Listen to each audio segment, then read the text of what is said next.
Masala fish fry எப்படி செய்யலான்னு பார்க்கலாம். அதுக்கு 1.5 டீஸ்பூன் மிளகாய்த்தூள், 1 டீஸ்பூன் மல்லித்தூள், 1/4 டீஸ்பூன் மஞ்சத்தூள், 1 டீஸ்பூன் மிளகுத்தூள், 1 டீஸ்பூன் உப்பு, 2 டீஸ்பூன் கார்ன்ஃப்ளவர், 1 டீஸ்பூன் அரிசி மாவு, 1/2 lemon juice, 1 teaspoon ginger garlic paste, 2 teaspoon எண்ணெய்,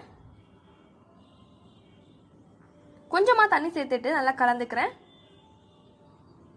இந்த அளவுக்கு நல்லா கலந்து எடுத்துக்கிறேன். அதுக்கப்புறமா கலந்து வச்சிருக்கிற மசாலாவை இது மாதிரி மீனில் சேர்த்துக்கிறேன். இதே மாதிரி எல்லாமே ரெடி பண்ணி எடுத்துக்கிறேன்.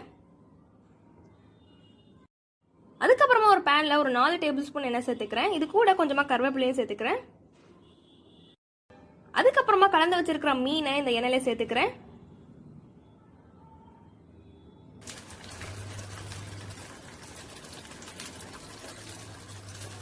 ஒரு 5 நிமிஷம் கழிச்சு மீனை திருப்பி போட்டுக்கிறேன்.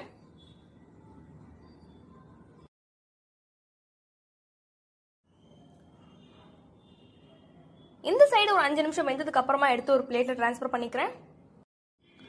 அதுக்கப்புறமா அதே தோசை தவால எக்ஸ்ட்ரா கொஞ்சம் எண்ணெய் சேர்த்துட்டு சின்னதாக கட் பண்ண வெங்காயமும் சேர்த்துக்கிறேன். அதுக்கப்புறமா கலந்து வச்சிருக்கிற மீனை இதில் சேர்த்துக்கிறேன். ஒரு 5 நிமிஷம் இந்த சைடு வெந்ததுக்கு அப்புறமா திருப்பி போட்டுக்கிறேன். இதே மாதிரி 2 சைடு வெந்ததுக்கு அப்புறமா எடுத்து ஒரு பிளேட்ல டிரான்ஸ்ஃபர் பண்ணிக்கிறேன். அதுக்கப்புறமா ஒரு பேனில் 2 டேபிள் ஸ்பூன் கடலைப்பருப்பு, 2 டேபிள் ஸ்பூன் உளுந்து, 1/2 டீஸ்பூன் சீரகம் சேர்த்துக்கிறேன்.